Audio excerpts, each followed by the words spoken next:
Mathias Jensen, Christian Eriksen's fall was out-of-body experience. Mathias Jensen leans back and throws his arms above his head. I knew something was wrong, the midfielder begins. Suddenly blood was coming out of my boot. His hands draw a rather gruesome diagram. Like a fountain, he says. Someone trod on Jensen's foot, a stud went through his boot and opened up a nasty gash that ended Jensen's Euro 2020. Barely 15 minutes after coming on in Denmark's semi-final against England, he was whisked towards a hidden corner of Wembley. I just saw the final minutes on my phone, Jensen says. A few feet away doctors sewed his skin back together. That wound has healed now. Alas, scars remain from the tournament, from another substitute appearance, another few minutes spent watching on, helpless. That day, the drama unfolded in rather sharper focus. If Jensen slipped off without much of Wembley noticing, the final moments of Christian Eriksen's Euro 2020 will linger with everyone. Not least the man who replaced him. It was an out-of-body experience, Jensen tells Sportsmail in his first interview since. I can't even remember that second half. Normally you remember situations in the game, what you could have done better, but I don't remember anything. Just 41 minutes into Denmark's opening game against Finland, Eriksen had collapsed onto the parking pitch. You could see when he received the ball that it wasn't a normal touch for Christian, Jensen, 25, recalls. You just knew straight away that something was wrong. I was told to go to warm up. So the first couple of minutes I didn't really see too much. Only the rush of paramedics slowed his shuttle runs along the touchline. Suddenly Jensen was one of thousands in Copenhagen left to wonder. And hope. We didn't really know for the first 10 minutes if he was breathing, he explains. Those 10 minutes felt so long, we were close, but you felt like we were so far away. News eventually filtered across the pitch that doctors had brought Eriksen back from the brink. As the midfielder was rushed to Rigshospitalet following his cardiac arrest, the players returned to the home changing room. It was very silent, Jensen recalls. Shock swept through the squad. Manager Kasper Hjulmand tried to shine a torch into the fog of what came next. We agreed quite quickly that we would never carry on unless we were told from Christian himself that he was okay. Eventually came the grim choice, finish the game or return to Parken the following day. It was very weird, Jensen says. None of us were ready, mentally, to play. But the alternative? None of us would ever be able to get into the stadium again the next morning, he admits.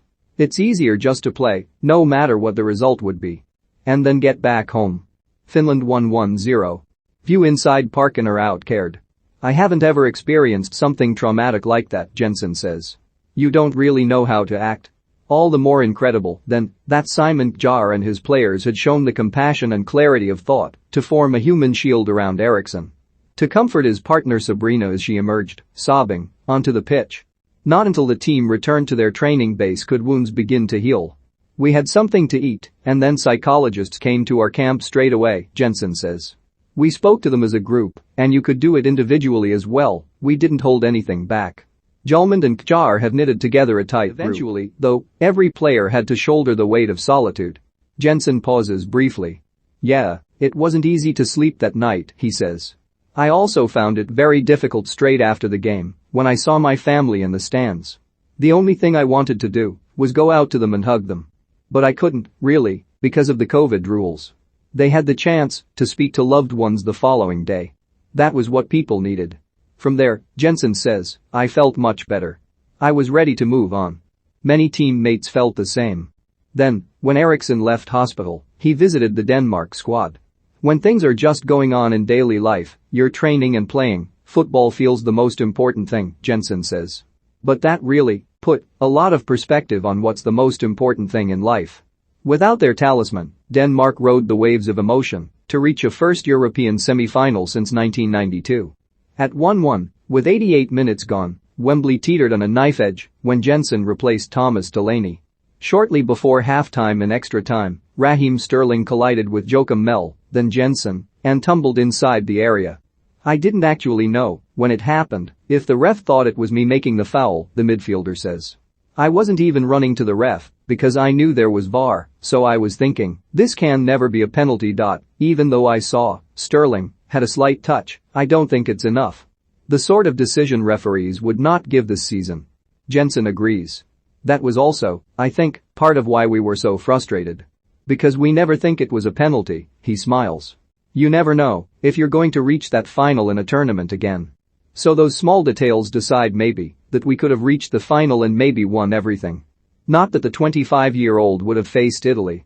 Not after the hole was gouged in his foot. It wasn't really painful, it was just quite a big wound which was totally open, Jensen recalls. It wasn't a pretty look. When I took off my sock, they had to clean it and make sure there was nothing from the pitch that was inside my foot. He recalls the chat with Denmark's doctor when he said he had to stitch it straight away. I actually didn't know I couldn't play on. I thought it was something you did quickly, and then I could probably put my boot on again. But his night was done. Denmark, who had already made 6 changes, were left with 10 men. It was horrible, Jensen says. Because of the whole of Denmark and my teammates, you never want to get injured, but especially not in maybe the only semi-final in the Euros you'll ever play. The whole Euros was a weird rollercoaster of emotions. We went from so low to so high, and then for me personally it ended very low again. There was pride, at least, at what we'd done for the country. Wembley had, of course, been a source of drunken joy a few months earlier when Jensen helped Brentford reach the Premier League. Part of their Scandinavian core, his poise was crucial as Thomas Frank's side made consecutive playoff finals. The midfielder missed the early weeks of this campaign as his foot healed over. Earlier this month he tested positive for COVID. Both with and without him, however, Brentford have been a thrilling addition to the top flight. Even if 4 straight defeats have stunted their climb. We've proven that we are good enough to be in the Premier League, Jensen says. We've always thought that we could do well. He adds, of course we'll have difficult spells as well throughout the season. But the way this club is driven, and the willingness the team has to run, fight and work for each other really will take us far. We have so much belief in ourselves.